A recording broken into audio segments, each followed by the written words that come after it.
Hello বন্ধুরা, সবাই কেমন আছো? আশা করি সবাই ভালো আছো। আমরা আজকে সাত সকালে বেরিয়ে পড়েছিলাম মায়াপুরের উদ্দেশ্যে।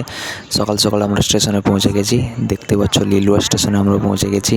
সামনে আমাদের ট্রেন আসছে, সঙ্গে রয়েছে আমার মিসেস আর আমার মাও সঙ্গে আছে। তো আমরা তিনজনে বেরিয়ে পড়েছিলাম মায়াপুরের উদ্দেশ্যে। আমাদের ট্রেনটা এসেছিলো সকাল 6:30 নাগাদ। আমরা দেখতে দেখতে পৌঁছেই গেলাম বিষ্ণুপ্রিয়া হল্ট। লিলুয়া থেকে আসতে প্রায় সময় লাগলো 2 ঘন্টা 10 মিনিট মতো। তো আমরা এরপর যাব ফেরিঘাটে, নবদ্বীপ ধাম ফেরিঘাটে আমরা যাব। ওখান থেকেই আমাদেরকে নৌকা করে যেতে হবে। তো ফেরিঘাট যাওয়ার জন্য আমরা টোটো করে নিয়েছি। তো টোটো করে যাচ্ছি আমরা। স্টেশন থেকে নেমেই আমাদের টোটো পেতে একটু অসুবিধা হচ্ছিল। তারপর এদিক ওদিক জিজ্ঞাসা করার পর জানতে পারলাম একটু এগিয়েই বাঁদিকে, স্টেশনের বাঁদিক বরাবর টোটো স্ট্যান্ডটা রয়েছে। ওখান থেকেই টোটো ছাড়ে আর খুব স্বল্প পরিমাণ টাকায় আমরা ফেরিঘাট অবধি পৌঁছতে পারি। তো জনপ্রতি আমাদের 20 টাকা করে নিল।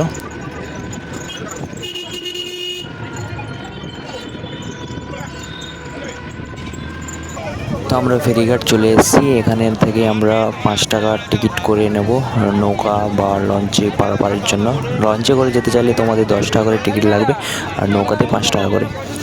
তো আমরা নৌকায় চেপে পড়েছি। তো আমাদের নৌকা এখনই জাস্ট ছেড়ে দেবে।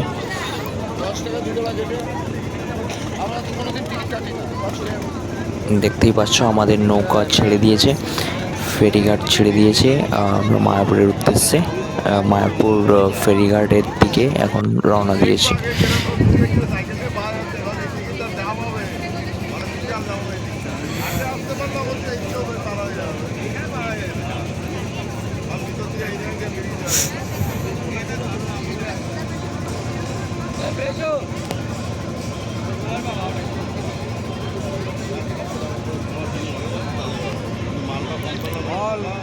ওই যে দূরে দেখতে পাচ্ছ ইস্কনের মন্দিরটা হালকা দেখা যাচ্ছে।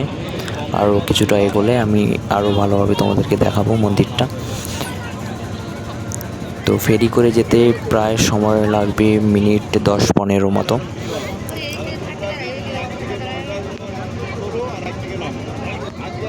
দেখো, যত আমরা এগিয়ে যাচ্ছি তত মন্দিরটা আরও পরিষ্কার হচ্ছে।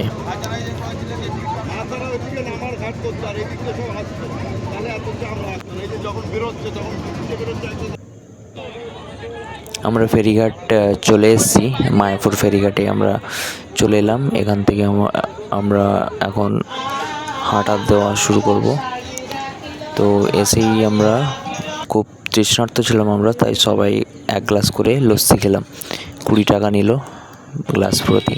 তো আমরা এখন হাঁটা দিয়েছি ইস্কন মন্দিরের দিকে। তো এখান থেকে যেতে কিছুটা সময় লাগবে, প্রায় 30 মিনিট মতো আমাদেরকে হাঁটতে হলো।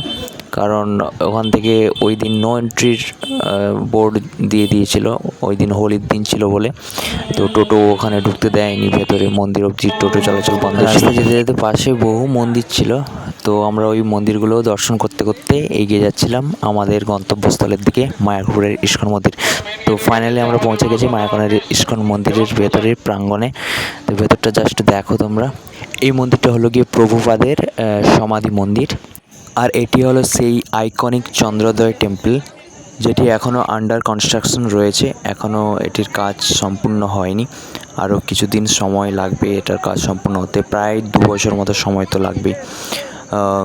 তো আমরা এখানে ভেতরটাতে গিয়েছিলাম ওই শিলা প্রভুপাদ পুষ্প মন্দিরের ভেতরে। তারপর আমরা রাধা মাধব মন্দিরটাতেও গিয়েছিলাম। ওখানে পঞ্চতত্ত্ব নরসিংহদেব এবং রাধাকৃষ্ণের মূর্তি দর্শন করে তারপর আমরা বাইরে বেরিয়ে এসে কিছুটা ফটোশ্যুট করলাম।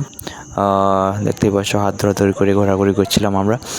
তারপর আমাদের খিদে পেয়ে গেছিলো। তারপর মহাপ্রসাদের কুপন আমাদের যেহেতু কাটা ছিল, তো আমরা লাইনে দাঁড়িয়ে পড়লাম।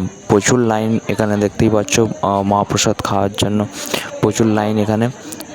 তো আমরা যা হোক করে প্রায় 2 ঘন্টা মতো লাইনে দাঁড়িয়ে তারপর মহাপ্রসাদ যেখানে সেবন করানো হচ্ছে ওই জায়গাটাতে পৌঁছলাম। তো একে একে আমাদেরকে প্লেট, জলের গ্লাস, তারপর খিচুড়ি প্রসাদের সঙ্গে অন্নপ্রসাদও ছিল, 3 রকমের তরকারি ছিল। তারপর আমরা খাওয়া দাওয়া করে কিছুটা ঘোরাঘুরি বিকালের সময় কাটানোর পর আমরা বাড়ির উদ্দেশ্যে রওনা দিয়েছিলাম। তো ভালো থেকো বন্ধুরা, দেখা হচ্ছে পরের ভিডিওতে।